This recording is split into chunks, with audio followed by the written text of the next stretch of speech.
Hi everyone, welcome to my channel. ತಮ್ಮೆಲ್ಲರಿಗೂ ನಮ್ಮ ಚಾನಲ್ಗೆ ಸ್ವಾಗತವನ್ನು ಕೋರುತ್ತಾ ಇವತ್ತಿನ ವಿಡಿಯೋದಲ್ಲಿ ಇಲ್ಲಿ ವಿವಿಧ ಮೊರಾರ್ಜಿ ವಸತಿ ಶಾಲೆಗಳ 6ನೇ ತರಗತಿಯ ಪ್ರವೇಶ ಪರೀಕ್ಷೆಗೆ ಸಂಬಂಧಪಟ್ಟಂತೆ 2025-26ನೇ ಸಾಲಿನಲ್ಲಿ ಈಗಾಗಲೇ 4 ಸುತ್ತುಗಳ ಸೀಟು ಹಂಚಿಕೆ ಲಿಸ್ಟ್ ಪ್ರಕಟವಾಗಿರುತ್ತದೆ. 3ನೇ ಸುತ್ತಿನಲ್ಲಿ ಈಗಾಗಲೇ ವಿಶೇಷ ವರ್ಗಗಳಿಗೆ ಮೀಸಲಿಟ್ಟ ಸ್ಥಾನಗಳಿಗೆ ಅಡ್ಮಿಷನ್ ನಡೆದಿರುತ್ತದೆ.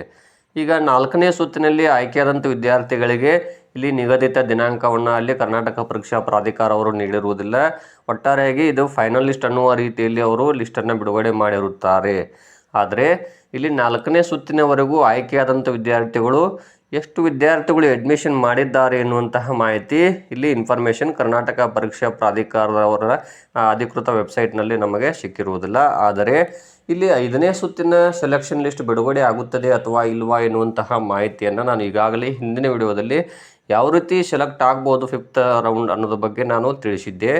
ಆದರೆ ಇಲ್ಲಿ ಕೆಲವು ಪೋಷಕರು ನನಗೆ ಕೆಲವೊಂದಿಷ್ಟು ಕಮೆಂಟ್ಗಳ ಮೂಲಕ ತಿಳಿಸಿದ್ರಿ, ಅದು ಹೇಗೆ ಸಾಧ್ಯ 5ನೇ ಲಿಸ್ಟ್ ಅನ್ನುವಂಥ ಒಂದು ಮಾಹಿತಿಯನ್ನು ತಾವು ನನಗೆ ಕೇಳಿದ್ರಿ. ಅದಕ್ಕಾಗಿ ನಾನು ಇವತ್ತು ಈ ವಿಡಿಯೋವನ್ನು ಮಾಡ್ತಾ ಇದ್ದೀನಿ. ಇಲ್ಲಿ 5ನೇ ಸುತ್ತಿನ ಕೌನ್ಸಿಲಿಂಗ್ ಲಿಸ್ಟನ್ನು ಬಿಡುಗಡೆ ಆಗುತ್ತದೆ ಇಲ್ವಾ ಎನ್ನುವುದಕ್ಕೆ ಒಂದಿಷ್ಟು ನಿದರ್ಶನಗಳನ್ನು ತಮ್ಮೊಂದಿಗೆ ನಾನು ಇವತ್ತು ಹಂಚಿಕೊಳ್ತಾ ಇದ್ದೀನಿ. ಯಾಕೆ ಅಂದರೆ ಈಗ ಉದಾಹರಣೆಗಾಗಿ ನಮ್ಮ ಶಾಲೆಯ ವಿದ್ಯಾರ್ಥಿಗಳನ್ನೇ ನಾನು ತಮ್ಮೊಂದಿಗೆ ಇಲ್ಲಿ ಮಾಹಿತಿಯನ್ನು ಹೇಳ್ಕೊಳ್ತಾ ಇದ್ದೀನಿ.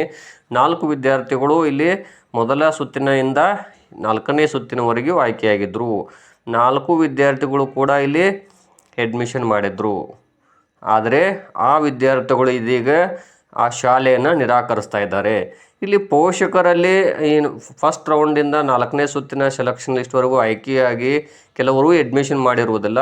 ಇನ್ನೂ ಕೆಲವು ವಿದ್ಯಾರ್ಥಿಗಳು ಅಡ್ಮಿಷನ್ ಮಾಡಿ 1-2 ದಿನಗಳು ಶಾಲೆಗೆ ಹಾಜರಾಗಿದ್ದಾರೆ. ಆ ವಿದ್ಯಾರ್ಥಿಗಳು ಶಾಲೆಯನ್ನು ನಿರಾಕರಿಸ್ತಿದ್ದಾರೆ. ಮತ್ತು ತಮ್ಮ ಸ್ವಂತ ಊರಿನ ಶಾಲೆಯಲ್ಲಿ ಏನಿದೆ ಆ ಶಾಲೆಗೆ ವಾಪಸ್ ಅಡ್ಮಿಷನ್ ಮಾಡ್ತೀವಿ ಅಂತ ತಿಳಿಸ್ತಾ ಇದ್ದಾರೆ.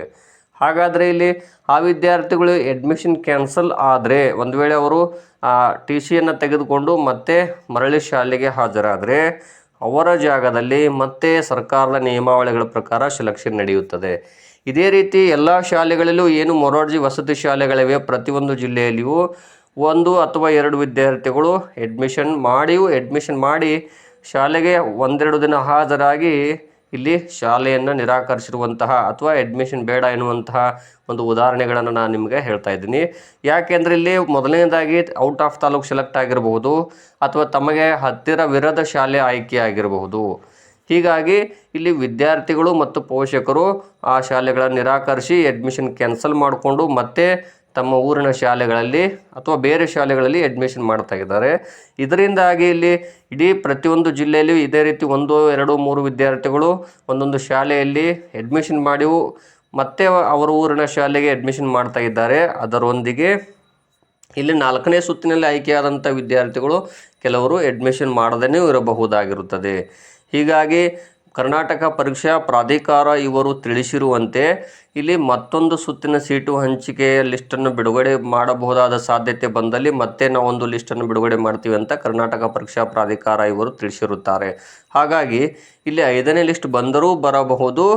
ಒಂದು ವೇಳೆ ಈ ಲಿಸ್ಟ್ ಬಿಡುಗಡೆ ಆಗದೇ ಇದ್ದಲ್ಲಿ ಏನು ಪ್ರೊಸೆಸ್ ಇದೆ ಅನ್ನೋದನ್ನು ನಾನು ಕೆಲವು ಶಾಲೆಗಳಿಗೆ ಮೊರಾರ್ಜಿ ಶಾಲೆಗಳಿಗೂ ಕೂಡ ಕೇಳಿ ತಿಳ್ಕೊಂಡಿದ್ದೇನೆ. ಮತ್ತು ಕರ್ನಾಟಕ ಪರೀಕ್ಷಾ ಪ್ರಾಧಿಕಾರ ಇವರ ವೆಬ್ಸೈಟ್ ಇದೆ ಅಲ್ಲಿಯೂ ಕೂಡ ಕೆಲವೊಂದಿಷ್ಟು ಮಾಹಿತಿಯನ್ನು ಅವರು ಶೇರ್ ಮಾಡ್ಕೊಂಡಿರ್ತಾರೆ. ಅಂದರೆ ಇಲ್ಲಿ 4 ಸುತ್ತುಗಳ ನಂತರ ವಿದ್ಯಾರ್ಥಿಗಳು ಅಡ್ಮಿಷನ್ ಮಾಡದೇ ಇದ್ದಾಗ ಅವರು ಕೌನ್ಸಿಲಿಂಗ್ ಲಿಸ್ಟನ್ನು ಬಿಡುಗಡೆ ಮಾಡ್ತಾರೆ ಅಂತ ತಿಳಿಸಿರ್ತಾರೆ. ಅಂದರೆ ಕರ್ನಾಟಕ ಪರೀಕ್ಷಾ ಪ್ರಾಧಿಕಾರ ಇವರು ಈಗ 4ನೇ ಲಿಸ್ಟ್ ಸೆಲೆಕ್ಷನ್ ಲಿಸ್ಟ್ ಬಿಟ್ಟಿದ್ದಾರೆ. ಆ ಲಿಸ್ಟಲ್ಲಿ ಪ್ರತಿಯೊಂದು ಜಿಲ್ಲೆಯಲ್ಲಿ 8-10 ವಿದ್ಯಾರ್ಥಿಗಳು ಅಡ್ಮಿಷನ್ ಮಾಡದೇ ಇದ್ದಲ್ಲಿ ಇಡೀ ಎಲ್ಲ ಜಿಲ್ಲೆಗಳ ಕ್ರೋಢೀಕರಿಸಿ 5ನೇ ಸುತ್ತಿನ ಸೀಟು ಹಂಚಿಕೆ ಲಿಸ್ಟನ್ನು ಬಿಡುಗಡೆ ಮಾಡುತ್ತಾರೆ. ಆದರೆ ಇಲ್ಲಿ ಅಡ್ಮಿಷನ್ ಮಾಡಿ ಏನಾದರೂ ಅವರು ಶಾಲೆಯನ್ನು ಮತ್ತೆ ಅಡ್ಮಿಷನ್ ಕ್ಯಾನ್ಸಲ್ ಮಾಡಿಕೊಂಡು ಮತ್ತೆ ತಮ್ಮ ಊರಿನ ಶಾಲೆಗೆ ಅಡ್ಮಿಷನ್ ಮಾಡಿಸಿದ್ದಲ್ಲಿ ಆ ನಿಯಮ ಯಾವ ರೀತಿ ಇದೆ ಅಂದರೆ ಇಲ್ಲಿ ವಸತಿ ಶಾಲೆಯವರು ಮೊರಾರ್ಜಿ ವಸತಿ ಶಾಲೆಯ ಪ್ರಾಂಶುಪಾಲರು ಏನು ಮಾಡ್ತಾರೆ, ಆ ಲಿಸ್ಟನ್ನು ತಮ್ಮ ಇಲ್ಲಿ ಜಿಲ್ಲಾ ಏನು ಸಮಾಜ ಕಲ್ಯಾಣ ಅಧಿಕಾರಿಗಳಿರ್ತಾರೆ ಅವರ ಮೂಲಕ ಇಲ್ಲಿ ಕರ್ನಾಟಕ ವಸತಿ ಶಿಕ್ಷಣ ಸಂಸ್ಥೆಗಳ ಸಂಘ ಇದೆಯಲ್ಲ ಮುಖ್ಯ ಕಚೇರಿ ಅವರಿಗೆ ತಲುಪಿಸ್ತಾರೆ. ನಂತರ ಅವರಿಂದ ಇಲ್ಲಿ ಕರ್ನಾಟಕ ಪರೀಕ್ಷಾ ಪ್ರಾಧಿಕಾರಕ್ಕೆ ಆ ಮಾಹಿತಿ ಹೋಗುತ್ತೆ. ಅವರು ಮತ್ತೆ ಏನು ಸರ್ಕಾರದ ಇಲ್ಲಿ ನಿಯಮಾವಳಿಗಳಿದೆಯಲ್ಲ, ಮೊದಲನೇದಾಗಿ ಆ ಮೆರಿಟ್ ಪಟ್ಟಿ ಆಗಿರ್ಬೋದು, ಅದರೊಂದಿಗೆ ಇಲ್ಲಿ ವಿದ್ಯಾರ್ಥಿಗಳಿಗೆ ಸರ್ಕಾರ ನಿಗದಿಪಡಿಸಿದ ಮೀಸಲಾತಿ, ತದನಂತರ ಇಲ್ಲಿ ಶಾಲೆಗಳ ವಾರು ಆದ್ಯತೆ ಇವೆಲ್ಲವುಗಳನ್ನು ಪರಿಗಣಿಸಿ ಮತ್ತೆ ಸೀಟ್ ಮ್ಯಾಟ್ರಿಕ್ಸ್ ಮೂಲಕವೇ ಇಲ್ಲಿ ಸ್ವಯಂ ಗಣಕೀಕೃತ ಆಯ್ಕೆಯ ಮೂಲಕ ಸೆಲೆಕ್ಟ್ ಮಾಡ್ತಾರೆ. ಅದನ್ನು ಮತ್ತೆ ಆ ವಿದ್ಯಾರ್ಥಿಗಳಿಗಿಂತ ಅವರು ಯಾವ ಶಾಲೆಗೆ ಆಯ್ಕೆ ಆಗಿರ್ತಾರೆ ಆ ಶಾಲೆಗೆ ಮಾಹಿತಿಯನ್ನು ರವಾನಿಸ್ತಾರೆ. ಆ ಶಾಲೆಯ ಪ್ರಾಂಶುಪಾಲರು ಸೆಲೆಕ್ಟ್ ಆದಂಥ ವಿದ್ಯಾರ್ಥಿಗಳಿಗೆ ಇಲ್ಲಿ ನೀವು ಸೆಲೆಕ್ಟ್ ಆಗಿದ್ದೀರಿ ಅಂತ ಮಾಹಿತಿಯನ್ನು ಕೊಟ್ಟು ಸಂಬಂಧಪಟ್ಟ ದಾಖಲೆಗಳೊಂದಿಗೆ ಅಡ್ಮಿಷನ್ ಮಾಡಿ ಅಂತ ತಿಳಿಸ್ತಾರೆ. ಇದು ಇರುವಂತಹ ನಿಯಮ. ಹಾಗಾಗಿ ಇಲ್ಲಿ ಯಾರು ಸೆಲೆಕ್ಟ್ ಆಗಿಲ್ಲ, ಯಾವುದಾದ್ರು ಒಬ್ಬ ವಿದ್ಯಾರ್ಥಿ ಈಗ ಮೊರಾರ್ಜಿ ಶಾಲೆ ಯಾವುದೋ ಒಂದು ಶಾಲೆಗೆ ತಮಗೆ ಹತ್ತಿರವಿರೋ ಶಾಲೆಯಲ್ಲಿ 2-3 ಸೀಟುಗಳು ಖಾಲಿ ಇವೆ ಅಂತ ತಾವು ಏನಾದರೂ ಹೋಗಿ ಅಡ್ಮಿಷನ್ ಮಾಡಲಿಕ್ಕೆ ಡೈರೆಕ್ಟಾಗಿ ಬರುವುದಿಲ್ಲ, ಅಥವಾ ವಸತಿ ಶಾಲೆಯವರ ಡೈರೆಕ್ಟಾಗಿ ಅಡ್ಮಿಷನ್ ಮಾಡ್ಕೊಳ್ಳೋಕ್ಕೂ ಬರುವುದಿಲ್ಲ. ಯಾಕಂದರೆ ಈ ವರ್ಷದ ಏನು ಅಡ್ಮಿಷನ್ ಪ್ರೊಸೆಸ್ ಇದೆಯಲ್ಲ ಅದು ಕಂಪ್ಲೀಟ್ ಇದೇ ರೂಲ್ಸ್ ಪ್ರಕಾರನೇ ಆಗುತ್ತೆ. ಮತ್ತೆ ಖಾಲಿ ಸೀಟುಗಳು ಉಳಿದಲ್ಲಿ ಅವರು ಆನ್ಲೈನಲ್ಲಿ ಅಪ್ಡೇಟ್ ಮಾಡ್ತಾರೆ. ವಸತಿ ಶಾಲೆಯವರು ಇಷ್ಟು ಖಾಲಿ ಸೀಟುಗಳಿವೆ, ಇಷ್ಟು ಅಡ್ಮಿಷನ್ ಕ್ಯಾನ್ಸಲ್ ಆಗಿವೆ ಅಂತ ಆ ಖಾಲಿ ಸೀಟುಗಳನ್ನು ಮೊದಲು ಭರ್ತಿ ಮಾಡ್ತಾರೆ. ಈ ಅಡ್ಮಿಷನ್ ಕ್ಯಾನ್ಸಲ್ ಮಾಡ್ಕೊಂಡವ್ರದ್ದು ಮತ್ತೆ ನಿಯಮಗಳು ಬೇರೆ ಇರುತ್ತದೆ. ಹಾಗಾಗಿ ತಕ್ಷಣಕ್ಕೆ ಅಡ್ಮಿಷನ್ ಕ್ಯಾನ್ಸಲ್ ಆಗದೇ ಇರ್ಬೋದು ಅದು, ಯಾಕಂದರೆ ಇದು ಎಲ್ಲ ಆನ್ಲೈನ್ ಪ್ರೊಸೆಸ್ ಇರುತ್ತೆ. TC ಎಲ್ಲ ಸ್ಯಾಟ್ಸ್ ಮೂಲಕ ಔಟ್ ಮಾಡಬೇಕಾಗುತ್ತೆ ಅವರು. ಹಾಗಾಗಿ ಸ್ವಲ್ಪ ತಡವಾಗುತ್ತೆ. ಆದರೆ ಇಲ್ಲಿ ಏನು 4th ರೌಂಡ್ ಸೆಲೆಕ್ಷನ್ ಲಿಸ್ಟ್ ಬಿಟ್ಟಿದ್ದಾರೆ ಅದು ಪ್ರತಿಯೊಂದು ಜಿಲ್ಲೆಯಲ್ಲೂ ಅತಿ ಹೆಚ್ಚು ವಿದ್ಯಾರ್ಥಿಗಳು ಏನಾದರೂ ಅಡ್ಮಿಷನ್ ಮಾಡದೇ ಇದ್ದಲ್ಲಿ ಮತ್ತೆ 5ನೇ ಸುತ್ತಿನ ಸೀಟು ಹಂಚಿಕೆ ನಿಯಮಾವಳಿಗಳ ಪ್ರಕಾರವೇ ನಡೆಯುತ್ತದೆ. ಇದು ನಿಯಮವಾಗಿರುತ್ತದೆ. ಆದ್ದರಿಂದ ನಮ್ಮ ಶಾಲೆ ಉದಾಹರಣೆಯನ್ನು ನಾನು ತಮ್ಮೊಂದಿಗೆ ಶೇರ್ ಮಾಡ್ಕೊಂಡಿದ್ದೀನಿ. ಅವರು ವಿದ್ಯಾರ್ಥಿಗಳು ಇಲ್ಲಿ ಆ ಶಾಲೆಯನ್ನು ನಿರಾಕರಿಸಿ ಮತ್ತೆ ಮೂಲ ಶಾಲೆ